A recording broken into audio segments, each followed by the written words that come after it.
Welcome to Dukescopy TV with me, Alex Izat. Is Sweden facing its downfall? To help us understand the pressure on the Swedish economy is Henrik Unell, Senior Analyst at Nordea Markets. Henrik, the Swedish economy is stagnating. What are the factors that have caused this? I would answer your claim regarding stagnation by both yes and no. It is true that our very important export sector has stagnated and our manufacturing industry is poor, to say the least. But other parts of the economy is holding up well. The service sector is growing at an okay pace, well supported by consumption from the household sector. The fact that interest rates are so low, employment is strong, and asset markets are performing, it adds to the purchasing power in the household sector. And looking into the future, the economy in 2015, I think the same forces will most likely be at play, and growth, as expressed by GDP, will land above 2%, which is 100% better than our forecast for the Eurozone. And I would also like to add that the risk to our GDP scenario is tilted towards the upside, considering the extremely low Swedish rates, falling oil prices, and add to that a fast depreciating SEK. That cocktail of stimulus could add at least 1% to our GDP forecast. So this sort of happy depression that Sweden currently experiences with low inflation and higher growth could continue all through next year. Is Sweden facing a political and economical crisis? Economically, I would say that the present global financial crisis is, in a relative sense, compared to more hard-hit economies in Southern Europe, for example, it's very modest, and Sweden can so far thank its good fortune for that.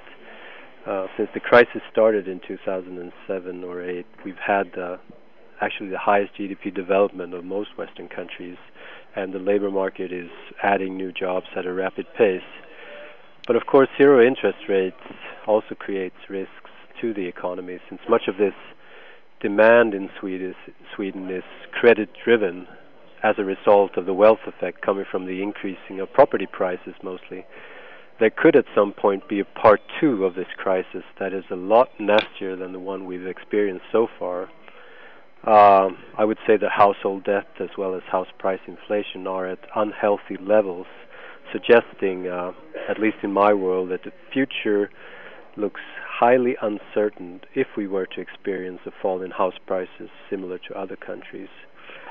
In terms of a political crisis, well, in some sense, I would say yes. A snap election comes about every 60 years or so, so it's a new experience for us. And in such a consensus-oriented political system as the Swedish one, it challenges the system in a non-familiar way. But at the same time, I think the political risk premium should not be exaggerated. For the bond market, at least, the most interesting question is the future government approach to financial policy and in what direction the government finances develop. And Sweden have institutionalized an ambition to have a balanced budget over a business cycle, and no matter what government alternative that will be relevant after the election in March, I think they will have to confess to that ambition. So our AAA status will not be challenged by government adding a large amount of debt. Although I would say at the margin, of course, having a stable government would of course be preferable to not having one. So a small risk premium in, for example, our currency could be justified.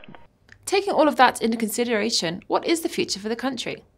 Well, the future would be the great unknown. As for the world per se, I would say that there are periods of more or less global stability, politically and economically, and there are similar periods of instability.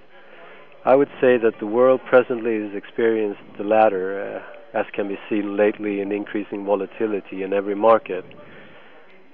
Low rates, of course, gives the world some sort of a false sense of stability, but the market frustration that do show up in increased vol from time to time is generated by a lack of growth as a result of demand deficiency in most places of the world. I think the immediate future for Sweden looks okay as long as we can deflate our property bubble in an orderly fashion. That would be our biggest domestic challenge. But also, being a small open economy, our destiny is in the hands of the outer world. And there are so many imbalances in the world that it's hard to keep track of them all. And at times policymakers are able to put a lid on them, but it seems as if they just gather force to show up even uglier as time passes. But at the same time, it's sort of the age of contradictory. You can still make a fortune being long asset markets, even though the world at times have come close to implosion. I think that the present world order will continue for a while longer, and I certainly hope that Sweden will find its way navigating those very odd waters. Thank you for your time today. Keep watching Tikoscopy TV for more news on the economy. Until then, goodbye.